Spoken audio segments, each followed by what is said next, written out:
Hey everybody, it's Friday morning movie reviews. I'm Louis Angel, I'm Nathan CK.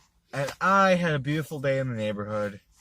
I went to go see Mr. Rogers, and Matthew Rhys was there, and he stars in A Beautiful Day in the Neighborhood as Jerry Vogel, I believe, and Tom Hanks is in there. No, Floyd Vogel.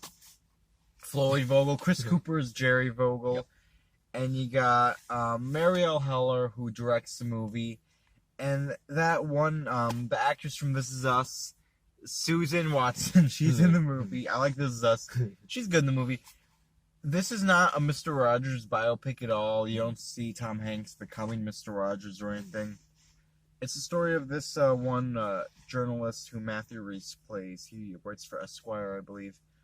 And he has to go do a piece on heroes, and his family life is falling apart. He has a bad relationship with his father, played by Chris Cooper.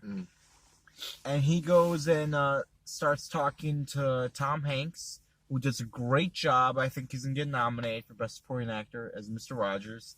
He's great, but it's really weird watching this movie after having seen Won't You Be My Neighbor? Yeah. Because a lot of those scenes from Won't You Be My Neighbor are in A Beautiful Day in the Neighborhood, and you see Tom Hanks doing the same thing, and giving a lot of the same speeches, and they even play very similar moments. Like, there's a moment in Won't You Be My Neighbor that makes everybody cry, and there's a almost completely silent moment in this movie for like a minute, and it'll make you cry, and it's just like, it's really weird, because you know Mr. Rogers is looking right at you. He's looking right at you, right through the screen. And he's like, that's right. I don't think you gotta rush out and see this one. I saw a lot of grandparents taking their grandkids to this movie, and I'm like, that's not for them. And there's some really out there and weird sequences in the movie.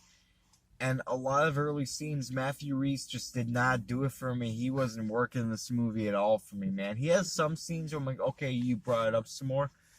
But there's some really surface level acting that I can see. And when you're doing that and you're against Tom Hanks, who's becoming the guy, it's, two different animals. And I think this is a Netflix watch. This is, a cable watch. I don't think you have to run out and see it. If you do see it, though, I think, you'll have a good enough time watching the movie. I'm going to give it a 3 out of 5. It's, perfectly harmless. But, I don't know, you hear Tom Hanks, Mr. Rogers, and he's great, but he's better than the movie that he's in. Yeah, and that's unfortunate, man. I mean, hearing this, it felt like when I saw Tom Hanks, I was like, ooh, Tom Hanks, like, this is going to be, like, one of those, like, little blockbuster films that he has every couple of years, He plays it. He's been playing real people. He's been playing. He played Sully. He played. All these. It was like, this is the one next like little feature, and Captain then Phillips. Even when before this, I found out that he was supporting actor. I was like, who's the main actor? What? Yeah, it's not. It doesn't really make. Totally selling it on Tom Hanks' back. Right. If you've seen the movie, you should check it out. Let us know what you think. And that's all.